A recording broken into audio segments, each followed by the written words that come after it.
देख रहे हैं तुळजापूरनामा न्यूज। कुलस्वामिनी आणि तुळजाभवानीचं मंदिर आहे, जवळजवळ 12व्या शतकात बांधकाम झालेलं मंदिर आहे आणि याच्या अनुषंगानं म्हणजे त्या 2 टप्प्यामध्ये आम्ही काम घेतलेलं आहे. पहिल्या टप्प्यामध्ये जे मेन मंदिर आणि त्याच्या आसपासचा जो परिसर आहे, तर त्याच्यासाठी हा जो पूर्ण परिसर येतो तो आर्किओलॉजी डिपार्टमेंटच्या ताब्यामध्ये आहे.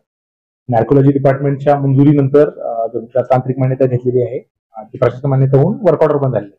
त्यात मुख्यत्वे जवळजवळ 58 कोटीचे काम आहेत आणि याच्यामध्ये मंदिर असेल आणि मंदिराच्या महाद्वारापासून ते पूर्ण मंदिर आणि मंदिराच्या आसपासचा पूर्ण परिसर आहे, त्याच्यामध्ये जतन संवर्धन करणे आणि जे म्हणजे जे कालबाह्यरित्या किंवा जे विभागाच्या परमिशन न घेता वगैरे बरेचसे बांधकाम पण झालेले आहेत ते काढून टाकणे आणि त्याचं जे जतन व संवर्धन करणे ही असे कामाचं साधारणतः स्वरूप आहे. त्या साधारणतः त्याचे 6 टप्पे केलेले आहेत. त्यापैकी 2 ज्या एजन्सी आहेत, एक सवानी कन्स्ट्रक्शन मुंबई आणि साई प्रेम कन्स्ट्रक्शन लातूर, त्या 2 एजन्सीना हे 6 काम मिळाले आहे. साधारणतः पहिला जो भाग आहे त्याच्यामध्ये साधारणतः भुयारी मार्ग, सभामंडप, भवानी शंकर मंदिर यांची जतन व दुरुस्ती. त्याच्यामध्ये प्रामुख्याने जतन व दुरुस्तीमध्ये असं असतं की जे दगड आहे त्याला मूळ सँड ब्लास्टिंग करून त्याला मूळ स्वरूपात आणणे, नंतर त्याचे जे काही त्यांचं जे फिलिंग मटेरियल असतं ते झालं असल्यास ते बदलणे किंवा वॉटर, सगळ्यात महत्वाचा अडचण येते की याच्यामध्ये वॉटर प्रूफिंगची कामं करणे. त्याच्यामध्ये आपला जो यज्ञमंडप आहे, यज्ञमंडप असेल आणि सभामंडप आणि भवानी शंकर मंदिराचं जतन दुरुस्ती, हा पहिला टप्पा आहे. दुसरा जो भाग आहे त्याच्यामध्ये प्रामुख्याने आपली जी बरीचशी मंदिर आहे त्याच्यामध्ये मातंगी मंदिर आहे, गोमुख तीर्थ मंदिर, सिद्धिविनायक मंदिर, मार्तंड ऋषी मंदिर, कोळभैरव मंदिर, खंडोबा मंदिर, यमाई मंदिर, लक्ष्मी नृसिंह मंदिर, या सर्व मंदिरामध्ये जतन व संवर्धन. त्यात प्रामुख्याने त्याच्यात मोठे संरचनात्मक बदल नाहीयेत.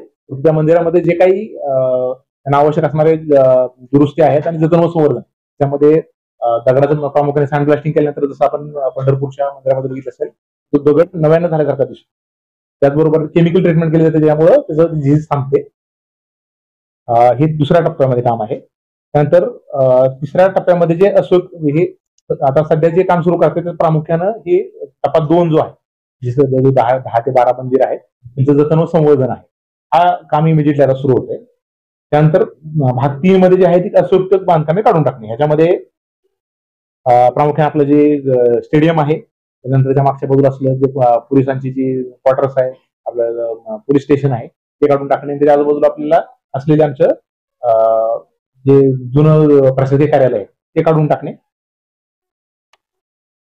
गार्ड रूम आहे, होमकुंडाच्या आसपास इतर ज्या काही म्हणजे ज्या असंयुक्तिक बांधकामे ज्याला म्हणतो आपण, जे आर्किओलॉजी धरून नाही, ते काढून टाकण्याचा हा तिसरा टप्पा आहे. त्यानंतर चौथ्या टप्प्यामध्ये अभिषेक हॉल जतन व दुरुस्ती. त्याच्यामध्ये आपण बऱ्याच वेळा काय तुकोजी बुवांचा जो मठ आहे तो सुद्धा त्याचा एरिया आपण वाढवणार आहे, तो आपल्या मंदिराच्या एरियामध्ये येणार. त्याचबरोबर जो अभिषेकाचा जो हॉल आहे तो सुद्धा पाडून त्या ठिकाणी आपला जो मंदिराचा एरिया तो विस्तीर्ण होणार, म्हणजे हॉरिझॉन्टल एक्सपांड होणार आहे. त्यानंतर आपल्या जे ओव्हरे असतील त्या जी काय बाउंड्री असेल आपल्या आउटर बाउंड्री तिकडे जाणार आहे. त्यानंतर 6वा जो भाग आहे त्यासाठी मंदिराला लागणारे वृद्ध अपंग भाविकांसाठी लिफ्ट वर आणखी त्याच्यासाठी 2 लिफ्ट जे आहेत त्या आपण जो आता तुकोजीबुवा मठ आहे त्या बाजूनं 2 स्पेशल लिफ्ट हाय पॉवरवाले जे लिफ्ट आहेत ते तिकडे असतील आणि अजून एक ऍडिशनल एक लिफ्ट जे आपलं जे नवीन महाद्वार होणार आहे त्या ठिकाणी सुद्धा एक रॅम्प असणार आहे, तिकडून एक व्यवस्था असणार. अशा 2 ठिकाणून आपल्या अपंगांनी सध्या आपल्याकडे लिफ्टची व्यवस्थाच नाही.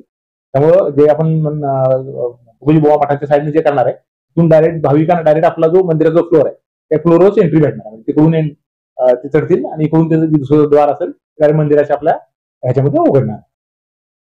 साधारणतः सर्व जे संबंधित असले सर्व पुजारी मंडळ, महंत, आपले सर्व इतर सर्व जे छोटे छोटे मंदिर आहेत आणि बरेचसे आज लोक आले होते, त्यांना आम्ही कशा कशा टप्प्यानं आपण काम करणार आहे आणि साधारणतः त्याचं काल काय असेल म्हणजे ड्युरेशन कसं असेल. सुरुवातीला आपण बाहेरची जी छोटी छोटी मंदिर आहेत त्याचं घेणार आहे आणि मुख्य मंदिराचं काम जे आहे ते बऱ्याचशा आपल्या लोकांनी सजेशन असं दिले की मुख्य मंदिराच्या समोरचं जे दरवाजे आहे ते 2 दरवाजे आणि पलंगापासून दरवाजा आहे ते जर सुरुवातीला घेतले तर आपल्याला 2 एक्झिट नव्यानं प्राप्त होतील आणि जसं जसं काम सुरू होईल वेगळ्या मंडपांचं, समोरचा भवानी शंकराचा समोरचा मंडप असेल तर ते आपल्याला करायला वेळ मिळू शकेल. तर ते काम आम्ही पहिल्यांदा घेण्याच्या सूचना त्यांना दिल्या आहेत. आता मी रायटिंग मध्ये घेऊन ते काम प्रामुख्याने मार्च एंड पर्यंतच हे 2 जे एक्झिट्स आहेत म्हणजे जे आपल्या जो गाभाऱ्याच्या बाहेरच्या बाजूला जे खिडकी आहे तिथून एक एक्झिट होईल, त्याच्यामुळे जी आपली अभिषेकाची लाईन असते ती इझिली क्लिअर होईल. आणि दुसरी जी आपला देवीचा पलंग आहे तो थोडासा पुढे शिफ्ट करून तिथून जर आपल्याला एक्झिट करता आली तर आपल्याला मार्च एंड पर्यंत ही दोन्ही कामं पूर्ण करण्यासाठी आम्ही त्यांना सूचना दिल्या आहेत. आणि त्याचबरोबर आम्ही टप्पा 2 मध्ये आपला जो प्लॅन बी ज्याला म्हणलेला आहे साधारणतः ज्याच्यामध्ये पूर्ण सभामंडप आहे आणि इतर जे सोयी सुविधा आपल्याला अपेक्षित आहेत तर त्या सुद्धा आपण आता वॉर रूमला आता मागच्या आठवड्यामध्ये इलेक्शनचा काळ होता त्याच्यामध्ये आम्हाला पुन्हा एकदा विचारणा केली गेली. तो आपल्याला सीएम वॉर रूमला तो प्रोजेक्ट आहे आणि लवकरच आपल्याला प्रेझेंटेशनसाठी बोलवलं जाईल. त्याचे ड्रॉइंग आहेत इस्टिमेट्स आहेत ते सगळे आपण सादर केलेले आहेत आणि मला वाटतं लवकरच जसं नवीन सरकार एस्टॅब्लिश होईल त्यानंतर आपल्याला बोलून मला वाटतं पहिले 2-4 महिन्यामध्येच आपल्याला त्याला सुद्धा मान्यता मिळण्याची हे केलेली आहे. त्याचबरोबर एक 60-70 घरं जी याच्यामध्ये जाणार आहेत त्यांच्यासाठी अतिशय चांगल्या पद्धतीचं जे ऍक्विजिशन करावंच लागलं त्यांना खूप चांगल्या पद्धतीनं त्यांचं आर्थिक नुकसान होऊ नये त्यांना इकॉनॉमिक लॉस होऊ नये त्यासाठी अतिशय चांगलं पॅकेज देण्यासाठी आम्ही एक समिती बनवलेली आहे. लवकरच ती समिती आम्हाला अहवाल देईल. ते आल्यानंतर सुद्धा आम्ही ते लोकांपर्यंत ते पोहोचवू. ते सुद्धा अँगल सांगितलेला आहे. तो कंपोनंट सुद्धा आपण आपल्या जो 2000 कोटीचा कंपोनंट त्यातला ते कंपोनंट आपण लँड एक्विजिशन ठेवलेला आहे. परंतु आणि यात कुठल्याही टप्प्यावर सर्व टप्प्यावर लोकांना सांगितलं की ती जे कोणी याच्यात ह्याच्या संबंधित लोक आहेत जे नागरिक असतील ज्यांचे घरं जाणार आहेत पुजारी आहेत त्यांना प्रत्येक टप्प्यावर त्यांना इन्व्हॉल्व्ह केलं जाणार आहे आणि त्यांच्या सजेशननुसार का बऱ्याच फक्त यात एवढं असं होणार की जेव्हा मंदिराचं काम सुरू होणार आहे तर बऱ्याचशा ऍक्टिव्हिटी आपल्या म्हणजे भाविकांच्या असतील किंवा पुजाऱ्यांच्या असतील त्याला आपल्याला कमी जास्त ड्युरेशन कमी जास्त करावं लागू शकतो संख्या कमी जास्त करावं लागू शकतो. फक्त एवढं की त्यांना आम्ही विनंती पण केली की ह्याच्यामध्ये आपले सजेशन द्यावेत आणि वेळोवेळी जे काम सुरू होईल तुम्हाला बऱ्याच वेळा असं होतं की बऱ्याचशा लोकांना काही अडचणी आहेत समजा वेगवेगळ्या पावसाळ्यात काय अडचणी येतात इतर वेळेस काय अडचणी येतात नवरात्रामध्ये काय अडचणी येतात ह्या संबंधित कंत्राटदार आर्किओलॉजी डिपार्टमेंट आणि आमचं प्रशासन म्हणजे लक्षात आणून द्यावे आणि त्यांचे सजेशन वेळच्या वेळी आम्हाला द्यावे. आज साधारणतः